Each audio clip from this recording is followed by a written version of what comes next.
মৎস্যজীবীদের কথা ভেবে বড় ফ্যাক্টরি তৈরির উদ্যোগ নিয়েছে কারা? না, মৎস্য দপ্তর। 2018 সালে সেই কাজ শুরু হয় সুন্দরবনের ঝড়খালি, কিন্তু কাজের কাজ কিচ্ছু হয়নি, পড়ে পড়ে নষ্ট হচ্ছে পুরো কারখানা। 2018-19 সালে সুন্দরবনের প্রত্যন্ত এলাকায় ঝড়খালিতে তৈরি হয় এই বরফ ফ্যাক্টরি। রাজ্যের মৎস্য দপ্তরের পক্ষ থেকে এই বরফ ফ্যাক্টরি কাজ শুরু হলেও আজও অসমাপ্ত অবস্থায় পড়ে রয়েছে।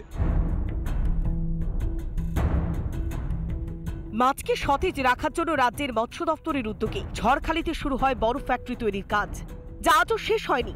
বিজেপির অভিযোগ, শুধুমাত্র ফ্যাক্টরি নয়, ঝড়খালির সার্বিক উন্নয়ন থমকে রয়েছে শাসক দলের দুর্নীতির জেরে। কালোবাজারির মাধ্যমে তারা কিন্তু সেই বরফ ফ্যাক্টরিগুলো তৈরি করেছে। সরকারের দায়িত্ব সমস্ত মৎস্যজীবীদেরকে সুরক্ষা দেওয়া। পঞ্চায়েত সমিতির সহ সভাপতি আতিয়ার রহমান মোল্লার দাবি, চাহিদাই নাকি নেই এই বরফ ফ্যাক্টরির, তাই কাজ এগোয়নি। বর্তমান পরিস্থিতির মধ্য দিয়ে দেখা যাচ্ছে ওখানে চাহিদা নেই এবং চাহিদার জন্য না হওয়ার জন্য কারখানাটা বন্ধ আছে। তার কারখানা যদি চালু করা যায়, মেনটেন্যান্স যা করা যাবে তার সে পরিমাণ চাহিদা হবে না, যার জন্য কারখানাটা বন্ধ আছে। চাহিদাই যদি না থাকে তাহলে কোটি টাকা ব্যয় কেন নির্মাণ করার পরিকল্পনা করা হলো বরফ ফ্যাক্টরির? আজও অসমাপ্ত অবস্থায় পড়ে রয়েছে। তবে এই বরফ ফ্যাক্টরি কবে রাজ্যের সাধারণ মানুষ এবং সুন্দরবনের মৎস্যজীবীরা ব্যবহার করতে পারবে, সেদিকে তাকিয়ে রয়েছে সুন্দরবনবাসী। দক্ষিণ 24 পরগনা জেলার ঝড়খালি থেকে রঞ্জিত সর্দার, রিপাবলিক বাংলা। মৎস্যজীবীদের কথা ভেবে বড় ফ্যাক্টরি তৈরির উদ্যোগ নিয়েছে কারা? না, মৎস্য দপ্তর।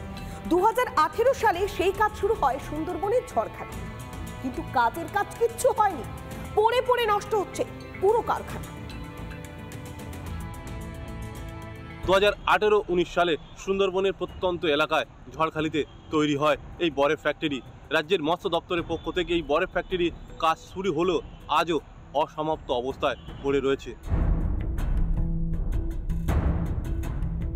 মাছকে সতেজ রাখার জন্য রাজ্যের মৎস্য দপ্তরের উদ্যোগে ঝড়খালিতে শুরু হয় বরফ ফ্যাক্টরি তৈরির কাজ, যা আজও শেষ হয়নি। বিজেপির অভিযোগ, শুধুমাত্র ফ্যাক্টরি নয়, ঝড়খালির সার্বিক উন্নয়ন থমকে রয়েছে শাসক দলের দুর্নীতির জেরে। কালোবাজারির মাধ্যমে তারা কিন্তু সেই বরফ ফ্যাক্টরিগুলো তৈরি করেছে। সরকারের দায়িত্ব সমস্ত মৎস্যজীবীদেরকে সুরক্ষা দেওয়া। পঞ্চায়েত সমিতির সহ সভাপতি আতিয়ার রহমান মোল্লার দাবি, চাহিদাই নাকি নেই এই বরফ ফ্যাক্টরির, তাই কাজ এগোয়নি। বর্তমান পরিস্থিতির মধ্য দিয়ে দেখা যাচ্ছে ওখানে চাহিদা নেই এবং চাহিদার জন্য না হওয়ার জন্য কারখানাটা বন্ধ আছে। তার কারখানা যদি চালু করা যায়, মেনটেন্যান্স যা করা যাবে তার সে পরিমাণ চাহিদা হবে না, যার জন্য কারখানাটা বন্ধ আছে। চাহিদাই যদি না থাকে তাহলে কোটি টাকা ব্যয় কেন নির্মাণ করার পরিকল্পনা করা হলো বরফ ফ্যাক্টরির?